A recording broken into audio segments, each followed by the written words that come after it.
చెప్పండి రా. సింపుల్గా చెప్పండి రా, ఏం కాదు కానీ. చెప్పు. ఏముంది మీరు చెప్పండి. కేబుల్ సబ్స్టేషన్ బ్రిడ్జ్ అంటారు లేదా గోల్డెన్ బ్రిడ్జ్ అంటారు. ఇది అమెరికాలో కాలిఫోర్నియాలో కన్స్ట్రక్ట్ చేస్తారు. వాషింగ్టన్ డీసీలో ఉంది.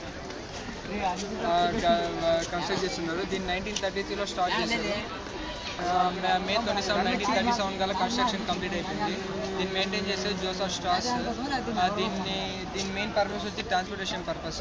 ఇది మొత్తం స్టీల్తో చేశారు. స్టీల్తో ఎందుకు యూజ్ చేశారంటే ఐరన్ యూజ్ చేసినప్పుడు ఒకసారి క్లైమేట్ చేంజెస్ వల్ల తుప్పు పట్టచ్చు, వుడ్ అయినప్పుడు ఒకసారి బ్రేక్ కావచ్చు, అందుకని స్టీల్ యూజ్ చేశారు. ఈ బ్రిడ్జ్ అంతా ఈ కేబుల్స్ వీటి మీద డిపెండ్ అయి ఉంటుంది. ఇది హిల్ స్టేషన్స్లో కానీ వాటర్ బేస్లో కానీ కన్స్ట్రక్ట్ చేయవచ్చు.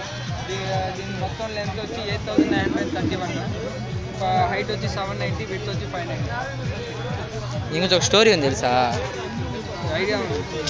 దీనికి ఒక స్టోరీ ఉంది తెలుసా? ఎస్ట్ కన్స్ట్రక్షన్ కానీ నేషనల్ జియోగ్రఫీ ఛానల్లో సరే